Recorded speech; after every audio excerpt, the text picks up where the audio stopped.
My name is David Patch. I am with the Midcoast Veteran Council.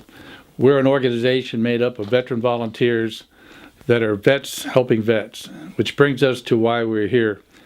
We're here to talk to Robert Betterman, a creative artist here in Bowdoinham, and we'd like to talk about his story and what he is accomplishing in his efforts here at Bowdoinham. So my first question would be to Robert, when were you in the service? 68 to 70. And where were you located? I spent 23 months in Korea.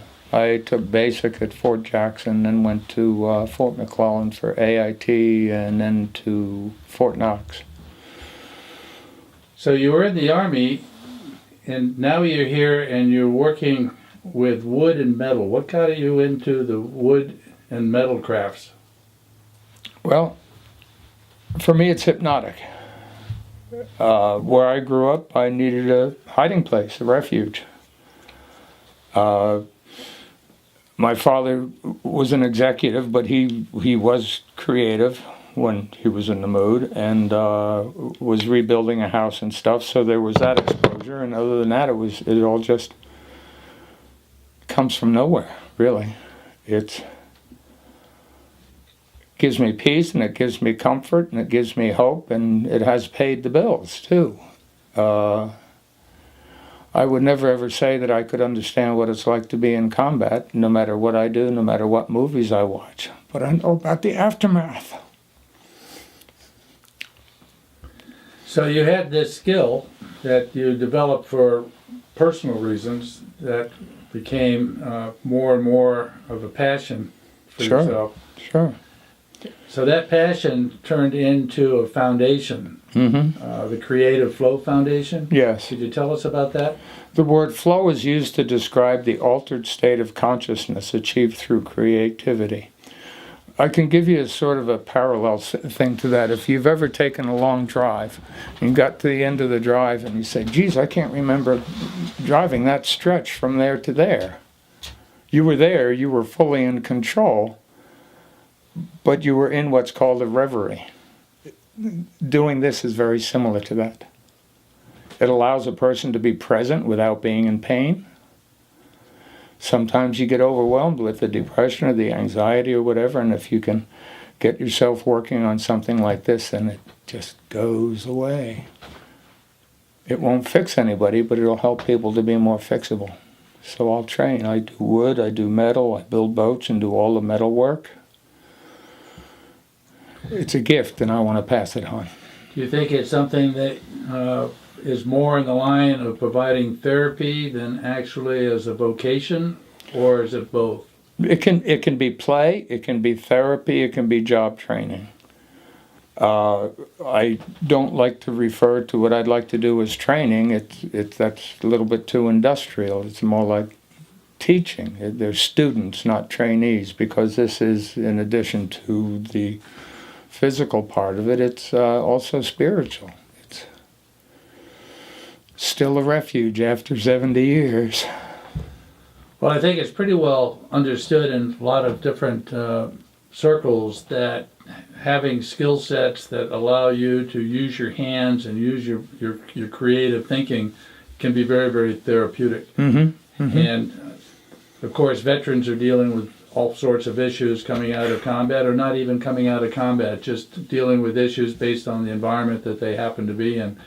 And this would be the ability to give them an opportunity to do what it's done for you, help you deal with those issues, at the same time develop a hobby that would be enjoyable, Yes. and could even turn potentially into a means of employment.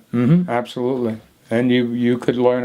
I will teach. One thing we can do is there are a number of different items that can be built that are training items, but at the same time, you're setting up for a small production run. You're learning production techniques.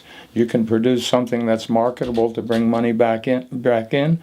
And if you go to some cabinet shop or some builder and you have the skills to set up for production work and to know about all that stuff, then you're golden. So in today's environment, there are a number of organizations, both government and non-government, nonprofit organizations that are working with veterans dealing with issues. I think I see as a vision going forward, an ultimate goal perhaps, is for Creative Flow Foundation to partner with those kinds of organizations. So when they have veterans that they're working with, that this provides a input for your foundation of veterans that could use the capability that you have here. Is that something that would make sense as a vision that you would have? Yeah, sure. We have to contact them somehow, and if there's somebody out there already dealing with them and drawing people, then absolutely, that'd be the way to go.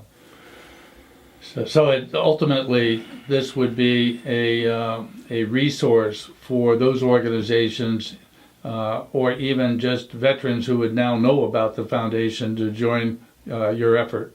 It's an invitation. Come and have a look. Come and see if it's something you might be interested in, or somebody you care about might be interested in.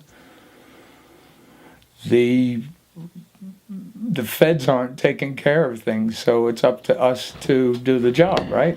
Come and have a look.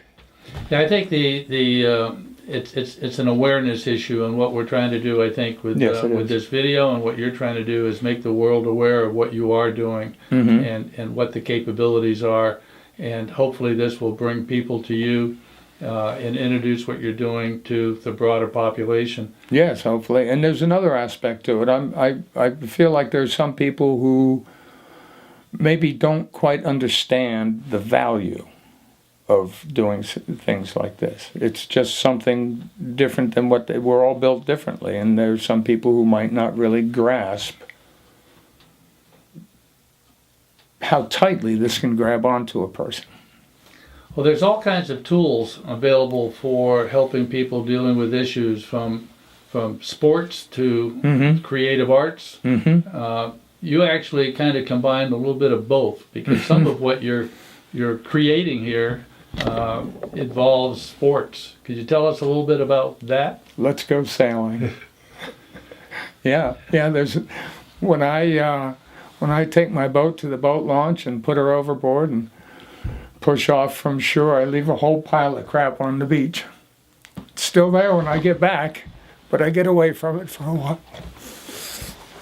I think there's many of us that enjoy that same degree of therapy when you're out there with nature, enjoying nature.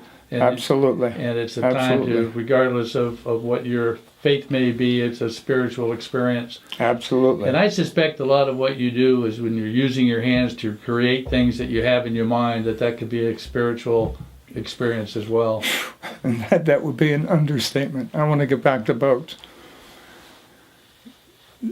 If sailing a boat is fun, sailing a boat that you've built yourself, it's hard to beat it. Come have a look.